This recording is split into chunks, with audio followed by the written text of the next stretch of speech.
kiguhuze n'Imana yahuye na Danieli. Hariho imana nyinshi, hariho za shera bazita imana, ariko Imana uhure n'Imana yahuye na Danieli. Ngo yahise ibwira intare zihita zifunga iminwa, haboneka izaryamira, haboneka izayisegura, haboneka izayiyorosa. Kubera ko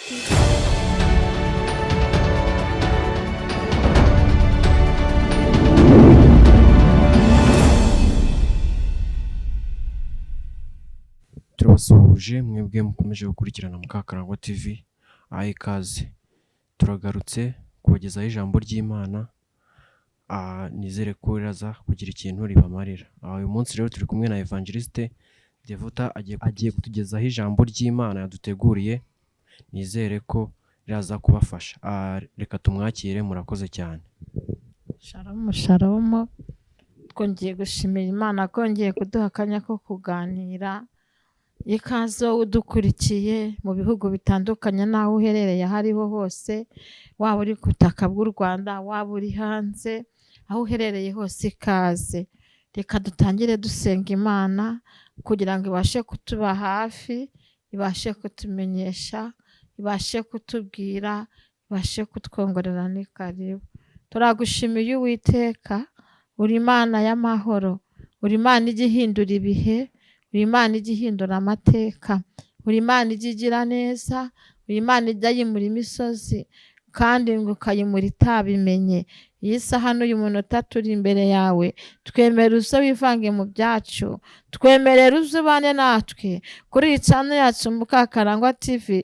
Ngwino wongere abantu bongere bafashwe n'ijambo ryawe, ngwino abantu bongere bagarukeho, ngwino abantu bongere bakubone, ngwino abantu bongere bakumve, ngwino abantu bongere banezezwe nawe, ngwino abantu babone mu maso hawe. Ngwino piti stand for potaigre, ngwino agati muri twe wongera udushumbushe nk'uko washumbushije umugaragu wawe Yobu. Wongera natwe uduhe incungu, wongera utwibuke, wongera ibyagiye ibihombo bibyaremo incungu, ube mu ruhande rwacu, ntuceceke, aho kuvuge kandi ukore, mu izina rya Yesu wabambwe rimwe gusa, amen.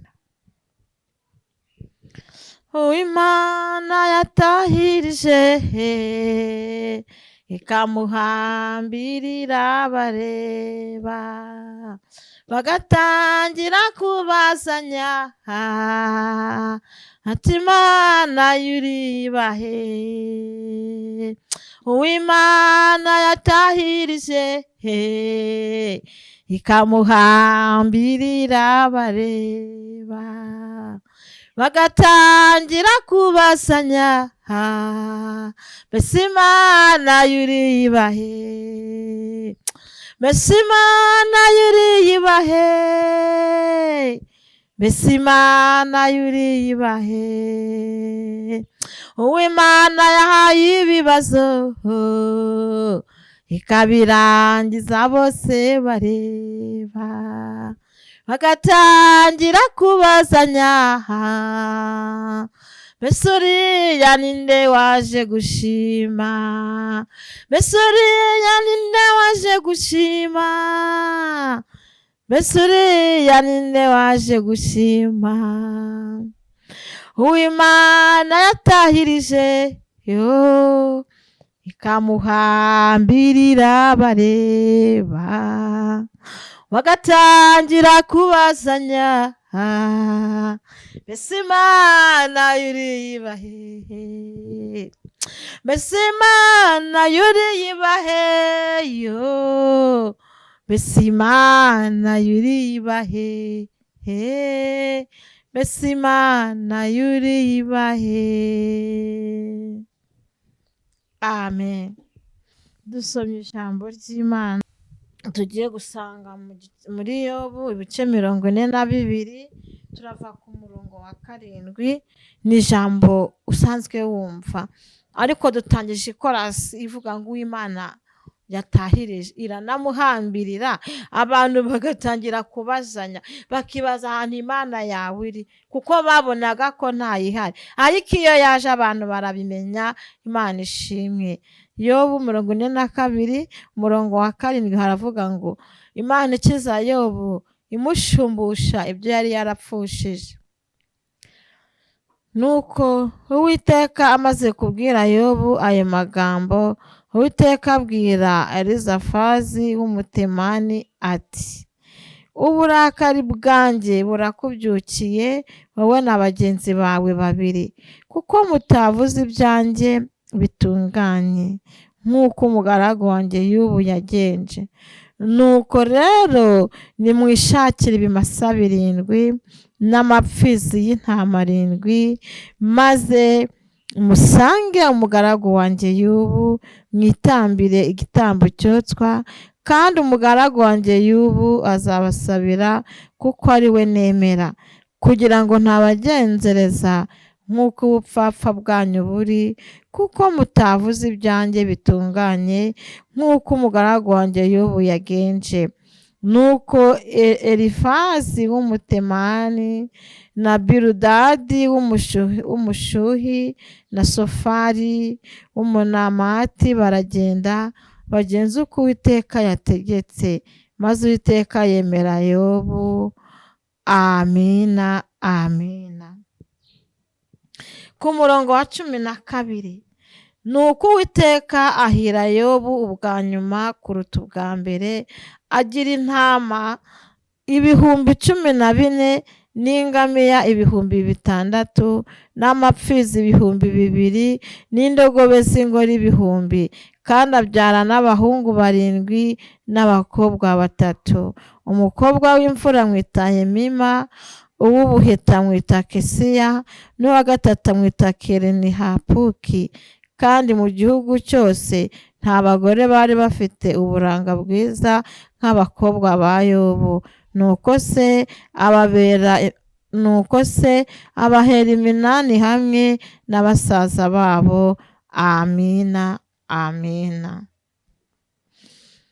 Imana yacu ntihabwe icyubahiro.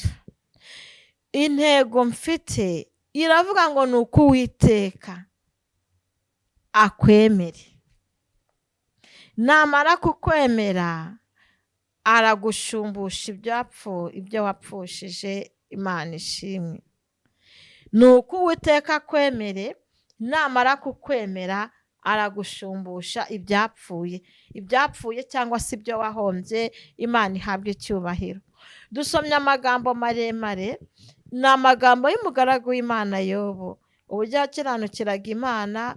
Murabizi ko yari afite ibintu byinshi, yari afite n'abana, ariko habaho umunsi umwe Shitani ngo aza kuzerera mu isi, areba Yobu, areba uburyo ari umukiranutsi, areba uburyo ari umukozi w'Imana, areba uburyo yubaha Imana, areba uburyo ahamya Imana. Nuko ngo biramubabaza cyane.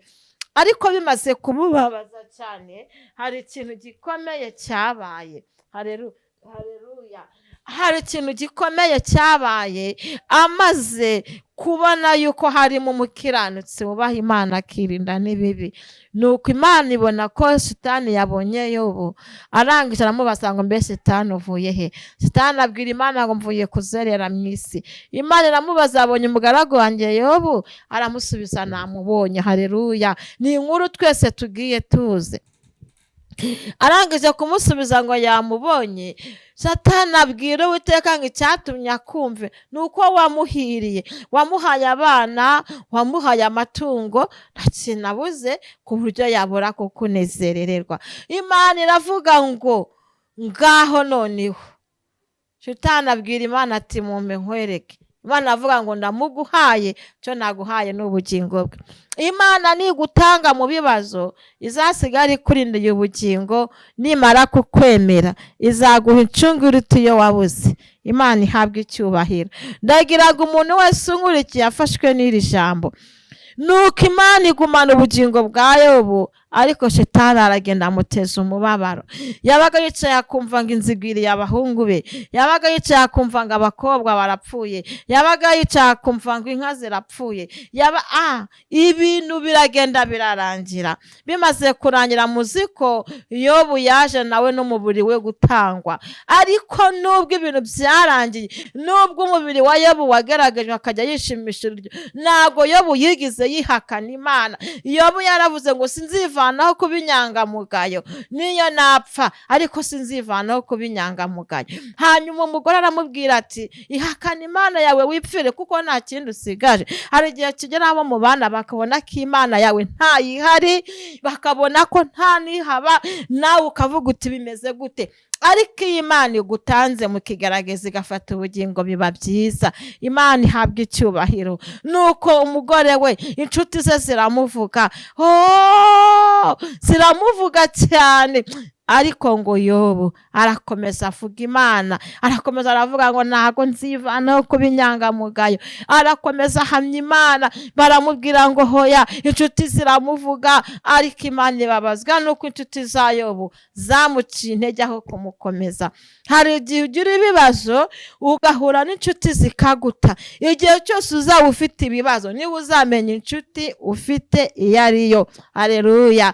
Igihe cyose uzaba uri muzima ntabwo uzamenya inshuti, ariko nuba ufite ibibazo uzamenya inshuti. Imana ishimwe.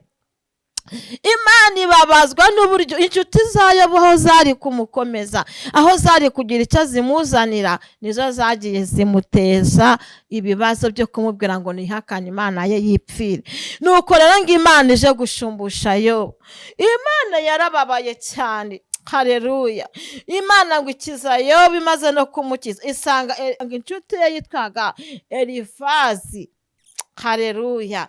Iramusanga iramubwira ngo Elifazi we, haleluya, ngo ndavuze ngo kano kanya imfizi 7 muzihutane, intama 7.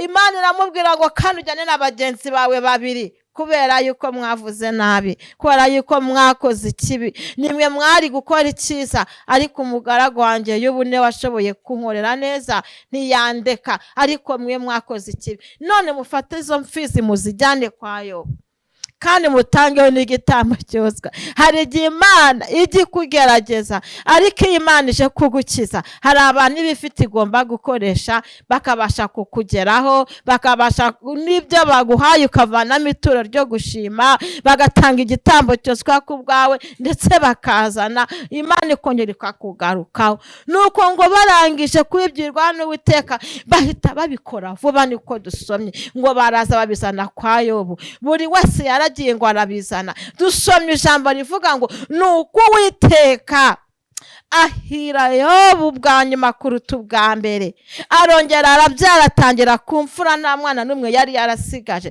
Bishatse kuvuga ngo iki? Bishatse kuvuga ngo Imana iyo yagukomerekeje ni nayo ikomora. Bishatse kuvuga ngo Imana iyo gutanze igasigarana ubugingo iraburinda. Kandi isaha Imana yavuze yuko ibyo bintu biba bisakuza birangira, iyo igeze birarangira, nta muntu uvuga ngo nibigumeho. Nuko arangije rero Yobu ngo Imana iramuhira, atunga ingamiya, atunga ibihumbi. Ibintu yari afite byagiye byikuba, hanyuma atunga ibintu biruta ibyo yari atunze. Noneho ngo yabyaye abahungu 7, abyara n'abakobwa 3. Haleluya. Aba bakobwa ngo bari beza mu gihugu, ngo nta muntu wari warigize afite umugore mwiza nk'umukobwa Imana yahaye Yobu. Ibya mbere bishize, Imana irema ibya kabiri bishyashya. Imana iguhuze n'amahirwe ya kabiri, Imana iguhuze n'incungu yawe ahantu yerereye hose, Imana yiguhe mu izina rya Yesu. Nuko Imana ifata incungu ya Yobu irayimuha. Imaze kuyimuha kugeza ku mwana yaje ari mwiza kuruta uwo yari afite bwa mbere, kuko Yobu yari yahagaze ku ijambo. Hagarara ku ijambo, nanjye mpagarare ku ijambo. Nyuma y'umubabaro hariho gukizwa n'Uwiteka. Nyuma yo kubera amaso ubugingo tugahamya Imana, hariho ubutabazi. Kandi dusomye ijambo rivuga ngo Uwiteka azaduhira kuruta ibyo twari dufite bwa mbere. Imana itwishimire, kandi Imana ibe mu ruhande rwacu. Imana itugenderere, Imana idutabare, Imana ibane natwe, Imana itwongorere, Imana idusure. Icyampa Imana ikaguha incungu, kandi icyampa Imana ikaza vuba. Haleluya. Yesu ni inshuti nziza. Yesu wa Nazareti niwe nshuti, abandi barabeshya.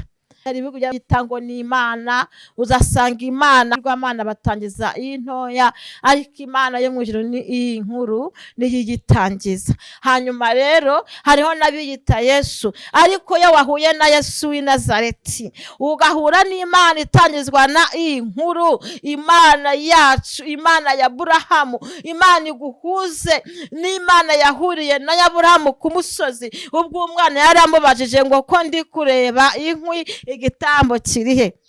Yasubije umwana ngo imana irishakira igitambo, kandi koko imana yashatse igitambo, umwana aracyaha. Iyo mana nuhura nayo izazana incungu iruta ibyo wahombye byose mu izina rya Yesu. Hanyuma imana iguhuze n'imana Daniyeli yahuye nayo, ngo bari bamutegeye ku mana ye, ariko siko byagenze. Imana ntabwo yacecetse. Ndagira ngo ikirere cyawe kiguhuze n'imana yahuye na Daniyeli.